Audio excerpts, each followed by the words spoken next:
When planning a trip to Hawaii, there is no shortage of fantastic resources, of incredible things to do. And I think a quick Google search will confirm that. However, just as important, there are some things that you want to make sure that you do not do when you visit Hawaii. And that's what we're talking about in this episode. So let's go ahead and let's dive right on into it. Aloha! Welcome to Hawaii's Best. Here, you'll learn what to know before traveling as we discover Hawaiian culture, local businesses, and the experiences that make Hawaii one of the most incredible places in the world. And now, your host, Brian Murphy. On today's episode, we're talking all about what not to do in Hawaii. And like I mentioned, there are many guides what to do, and we provide some of those guides at Hawaii's Best Travel. But there's not a lot of guides of what not to do. There are some in a search that I did. There are some guides that show you kind of what not to do. But I think just as important of what to do in Hawaii, there are certain things that you just want to be aware of. And when I say you don't want to do this, don't want to do that, I don't want to sound just don't do that just because I said so. No, that's not. The intent of this list is to give you 5 things that you don't want to do in Hawaii because it's in your best interest.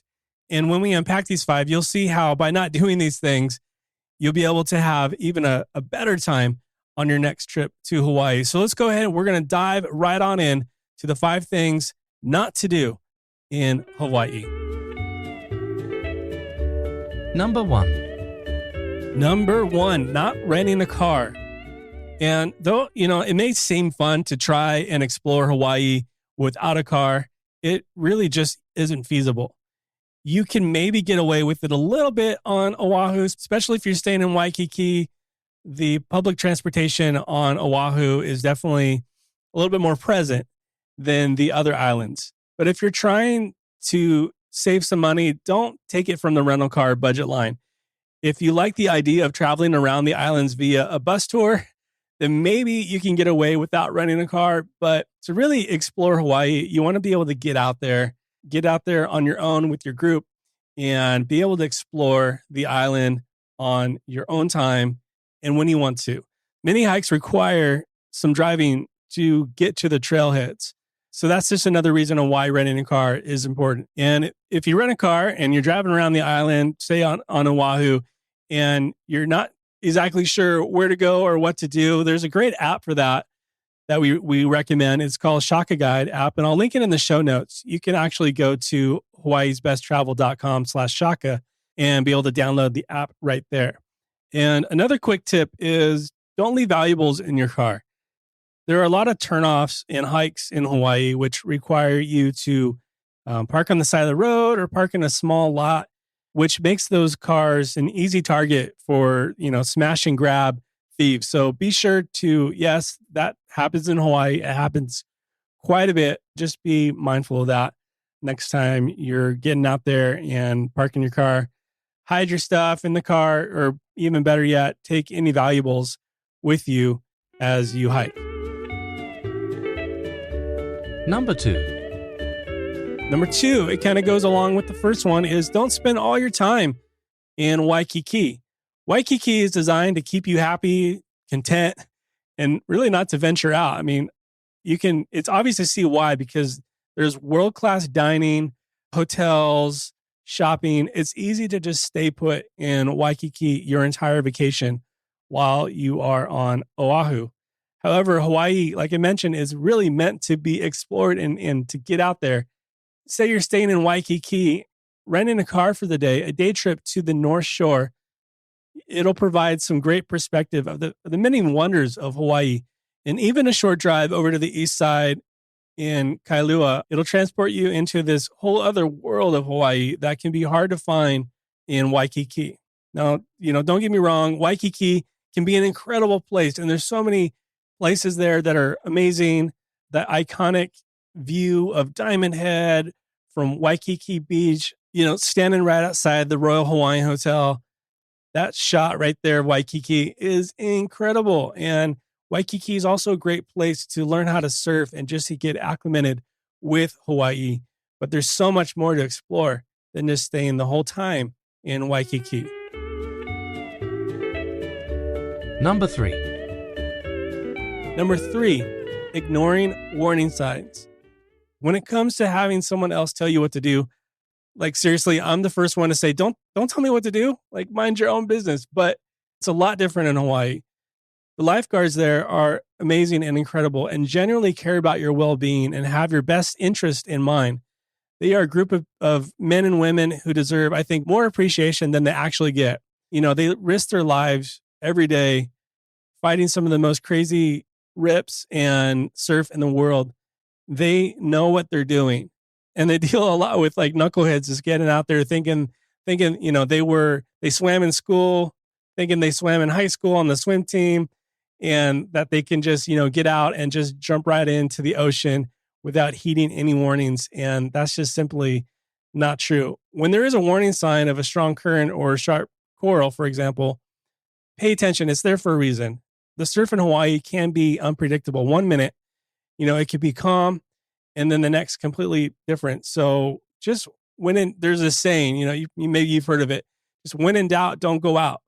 And that just simply means if you're feeling a little uneasy about getting out into the water, just don't do it. And another thing to just keep in mind too is just never turn your back to the ocean. Always just be aware there could be that one rogue wave that just kind of wipes you. You've probably seen people just get face planted in you know, some gnarly shore breaks. So just be aware of that. So just know what the ocean is doing, know what the water is doing, and that simply is just not turning your back on it. Just being aware, keeping your eye on it is super important. And another thing is to go to beaches where there are lifeguards positioned. That gives you just a good idea of, you know, a good peace of mind, really, to know that there's some sort of safety net there. And that's just a good peace of mind, knowing that part of the beach is patrolled by lifeguards. And I think the same can be said for hiking too. Just to be aware of the signs that are being posted at the trailheads. Ask around, you know, ask locals about different hikes, different beaches, and they'll be more than happy to give you their advice and to offer any warnings or any tips on certain hikes. So be sure to do that. Be safe. Enjoy Hawaii like it's meant to be enjoyed and the beauty of it. But also you want to make sure you go back home alive too, because that's super important. So those signs are there for a reason, and be sure to heed their warnings. Number 4. Number 4, using chemical sunscreen.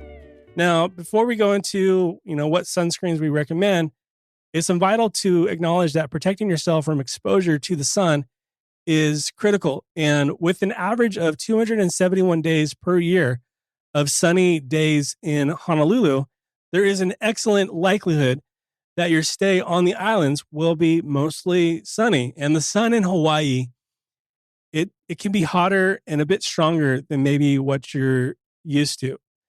So sunscreen and protecting yourself from the sun is super important.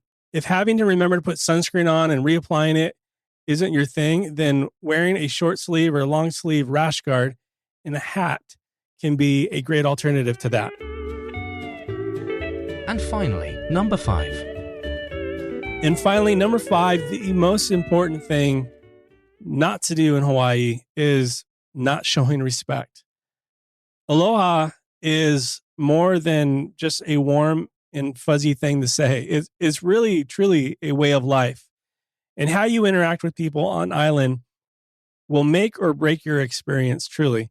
By simply showing love and appreciation for people in Hawaii while you're on vacation, you will receive 10 times back. The love and community of Hawaiians and locals is something truly unique and special.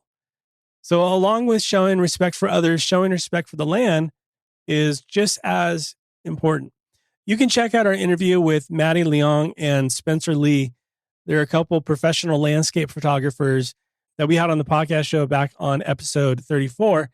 You can learn more about how to do that tangibly when you're on an island. But the main thing I just want to highlight is leaving no trace. And in that episode, we talked about the principles of leave no trace. There's 7 of them. I just want to kind of quickly rattle those off to you so you can have a better understanding of just what it means to being good stewards of the land when you travel. And this can apply for, Hawaii, obviously, but anything in your life or even when you're traveling to other locations. Number one is plan ahead and prepare. Number two, travel and camp on durable surfaces. And I would also add to that, travel and camp to where it's permitted as well. Number three, dispose of waste properly. You'd be surprised to learn that there's many beaches in Hawaii where there's a bunch of trash. And that's another thing that you can do while you're on vacation is looking into the local community of when there are beach cleanups. That's just a great way to be able to give back to such an incredible place. Number four is leave what you find. For example, don't take lava rocks. That's like big taboo, like no, don't just leave the lava rocks alone. Paleo will get you. It's just good, not good vibes. So be sure to not take any lava rocks with you. Number five, minimize campfire impacts. And also, I would add to that, build a fire to where it's permitted as well. Number six is respect wildlife. Don't chase dolphins. Don't touch dolphins. Don't touch turtles. These are federally protected animals as well. So just be aware of that. Enjoy them from a distance. Enjoy them in their natural habitat, their beauty, but don't chase after them to get the shot or anything like that. And number seven is just be considerate of other visitors as well. So I hope that this quick list of 5 things of what not to do in Hawaii gave you some perspective as you're planning your next trip. Until next time, be well. Aloha. Mahalo for listening to this episode of Hawaii's Best. To stay up to date on future episodes, please subscribe and visit us at hawaiisbesttravel.com.